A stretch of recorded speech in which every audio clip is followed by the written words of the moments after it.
Hi friends, இன்றைக்கி வந்து நம்ம என்ன பார்க்க போகிறோம் அப்படின்னா வந்து இலக்கண பகுதியில் 2வது டாபிக் 8th ஸ்டாண்டர்ட் இலக்கண பகுதி வந்து 2வது டாபிக் வந்து பார்க்க போகிறோம். ஆல்ரெடி வந்து ஃபஸ்ட்டு டாபிக் வந்து எழுத்துக்களின் பிறப்பு வந்து பார்த்தாச்சு. அதை பார்க்காதவங்க செக் பண்ணி பாருங்கள், கண்டிப்பாக வந்து புரியும். இன்றைக்கி வந்து வினைமுற்று இதை வந்து பற்றி பார்க்க போகிறோம்.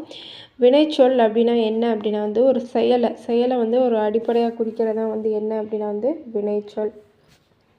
அவங்க வந்து என்ன செய்கிறாங்க அப்படிங்கிறத வந்து சொல்கிறதா வந்து வினைச்சொல். அவங்க படிக்கிறாங்களா, எழுதுகிறாங்களா, ஆடுறாங்களா, ஓடுறாங்களா, என்ன பண்ணுறாங்க அவங்க அப்படின்னு குறிக்கிறதா வந்து என்னது அப்படின்னா வந்து வினைச்சொல். இதுக்கு எக்ஸாம்பிள் பார்த்திங்கன்னா படித்தான், ஆடுகின்றான், பறந்தது, ஓடுகின்றான், இதெல்லாம் வந்து என்னது அப்படின்னா வந்து எல்லாமே வந்து வினைச்சொல் தான். முற்றுனா என்னது? முற்றுங்கிறப்பே வந்து பாருங்கள், முற்றுங்கிறப்பே அது முடிஞ்சிருச்சு. இந்த இதிலே நம்மளுக்கு வந்து ஆன்சர் கண்டுபிடிச்சிடலாம். முற்று அப்படின்னது ஒரு சென்டென்ஸ் வந்து முடிகிறது வந்து கம்ப்ளீட் ஆகிறது தான் வந்து என்ன அப்படின்னா வந்து வினைமுற்று. முற்று பெற்ற வினை சொற்கள் இருக்கிறதா வந்து என்ன அப்படின்னா வந்து வினைமுற்று. அதுக்கு எக்ஸாம்பிள் பாருங்கள். மலர் எழுதினால், கண்ணன் பாடுகின்றான், மாடு மேயும். மலர் என்ன பண்ணுறாங்க? எழுதிக்கிட்டு இருக்காங்க. எழுதினால்ங்கிறப்ப வந்து அந்த சென்டென்ஸ் வந்து கம்ப்ளீட் ஆயிடுச்சு. அப்போ வந்து இது என்னது? ஒரு வினைமுற்று. கண்ணன் என்ன செய்கிறான்? அவன் வந்து பாட்டு பாடுறான். இப்போ இந்த சென்டென்ஸும் வந்து முடிஞ்சிடுச்சு. அடுத்து வந்து மாடு வந்து என்ன பண்ணுது? மாடு வந்து மேய்ஞ்சிக்கிட்டு இருக்கு. மாடு மேயும். அதோட அந்த சென்டென்ஸ் வந்து முடிஞ்சிடுச்சு. இந்த மாதிரி வந்து கம்ப்ளீட் ஆகிற சென்டென்ஸ் தான் என்ன அப்படின்னா வந்து வினைமுற்று. இது வந்து எந்தெந்த இதுலலாம் வரும் அப்படின்னா வந்து 5 பால், 3 இடம், 3 காலம், 3லையுமே வந்து இருக்கும். எழுதினால்ங்கிறது என்னது? எழுதினால் அங்கே வந்து முடிஞ்சிடுச்சு. அந்த பாலை வந்து காலத்தை வந்து உணர்த்து தான். அப்போ மலர் எழுதினாள் அப்படிங்கிறது வந்து ஒரு வினைமுற்று. கண்ணன் பாடிக்கிட்டு இருக்கான். அப்போ வந்து இது என்னது? நிகழ்காலத்தை வந்து குறிக்குது. இதே மாதிரி தான் மாடு மேயும்னா அது வந்து என்ன? எதிர்காலத்தை வந்து குறிக்குது. மாடு வந்து மேய்ஞ்சிக்கிட்டு இருக்கும். மேயும், எப்போயோ வந்து மேயும் அப்படிங்கிறது வந்து என்னது? எதிர்காலத்தை வந்து குறிக்குது. இந்த மாதிரி வந்து எல்லா காலத்துலேயும் எல்லா இடத்துலையும் தன்மை, பன்மை, படர்கை இந்த 3 இடத்துலையும் தனியாகவும் வந்து செய்வாங்க அல்லது கூட்டமாகவும். படர்கைன்னு பன்மைன்னு என்னது? நிறைய பேர் வந்து செய்கிறது. இந்த மாதிரி 3 இடத்தையும் 5 பாலையும் வந்து இந்த வினைமுற்று சொற்கள் வந்து வரும், இடம்பெறும். எல்லாத்துலேயுமே வந்து இடம்பெறும். சரிங்களா? இந்த வினைமுற்றை வந்து என்ன அப்படின்னா வந்து 2 வகையாக வந்து பிரிக்கலாம். என்னென்ன அப்படின்னா வந்து தெரிநிலை வினைமுற்று, குறிப்பு வினைமுற்று. தெரிநிலை வினைமுற்று அப்படின்னா என்ன அப்படின்னா வந்து எல்லாத்தையுமே வந்து வெளிப்படையாக வந்து காமிக்கிறதா வந்து என்ன அப்படின்னா வந்து தெரிநிலை வினைமுற்று. அதாவது செய்பவர் யார் வந்து செய்கிறாங்க, அவங்க என்ன கருவி வச்சு செய்கிறாங்க, நிலம் என்ன, செயல் என்ன, காலம் என்ன, இவை அனைத்தையும் என்னது? வெளிப்படையாக வர்றதா வந்து தெரிநிலை. தெரிகிறது அப்படின்னு இதை வச்சுக்கோங்க. தெரிநிலை வினைமுற்று எல்லாமே வந்து வெளிப்படையாக வர்றதா வந்து என்னது அப்படின்னா வந்து தெரிநிலை வினைமுற்று. அதுக்கு எக்ஸாம்பிள் பாருங்கள். மாணவி கட்டுரை எழுதினாள். செய்பவர் யார்? மாணவி. என்னத்தை வச்சு செய்கிறா? கருவி வந்து கட்டுரை.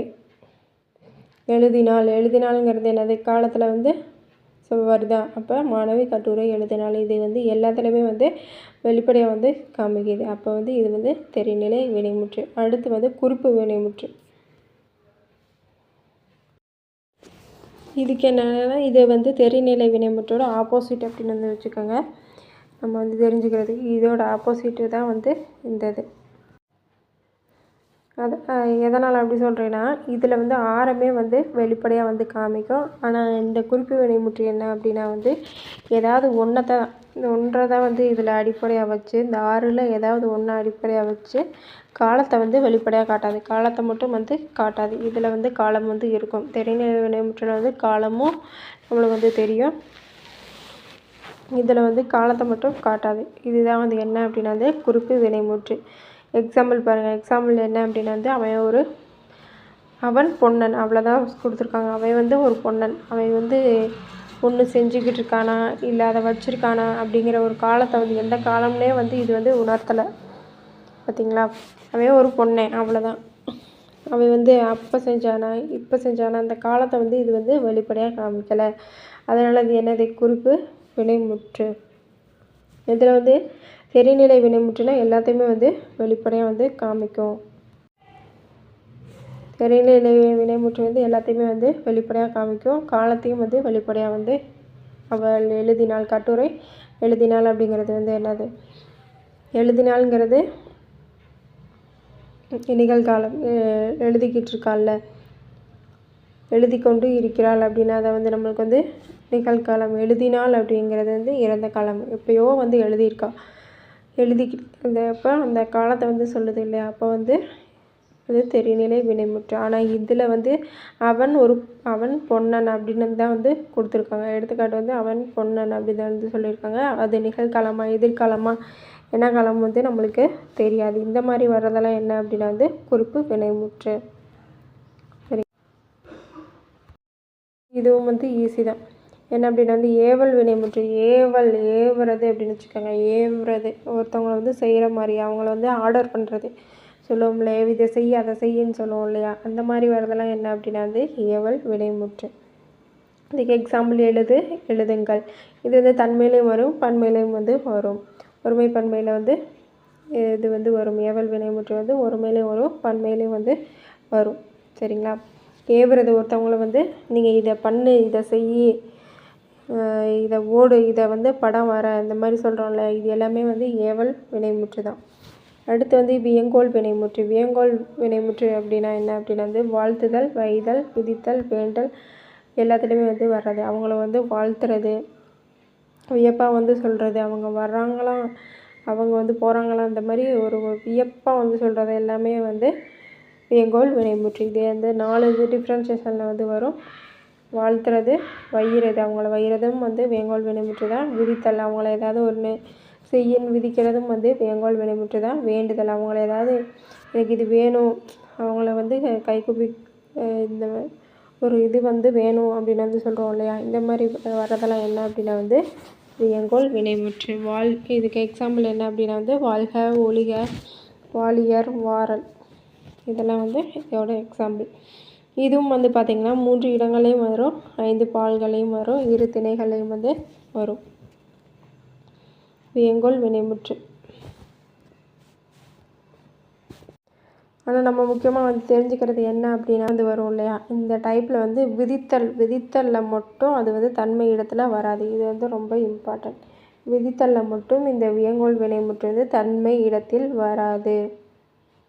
பன்மை இடத்துல மட்டும்தான் வந்து வரும். விதித்தல் அவங்கள வந்து ஆர்டர் பண்ணுறது, விதித்தல் அவங்கள ஏதாவது செய்ய அப்படின்றோம் இல்லையா? இப்போ எழுதுங்கள் அப்படின்னு சொல்கிறோம் இல்லையா? இந்த மாதிரி அவங்கள வந்து ஏதாவது ஒன்று இது பண்ணுறப்ப வந்து பன்மையில் வந்து வராது, ஒருமையில் வந்து தான் வந்து வரும், தன்மையில் மட்டும்தான் வந்து வரும்.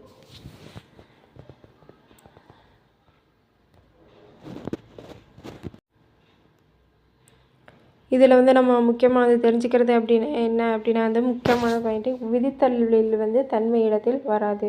விதித்தல் இருக்கு இல்லையா? அந்த 4 டைப்பில் வந்து விதித்தலில் வந்து தன்மை இடத்துல இந்த வியங்கோல் வினைமுற்று வந்து வராது. இங்கே மட்டும் வந்து நோட் பண்ணிக்கோங்க. விதித்தலில் தன்மை இடத்தில் வராது, வியங்கோல் வினைமுற்று.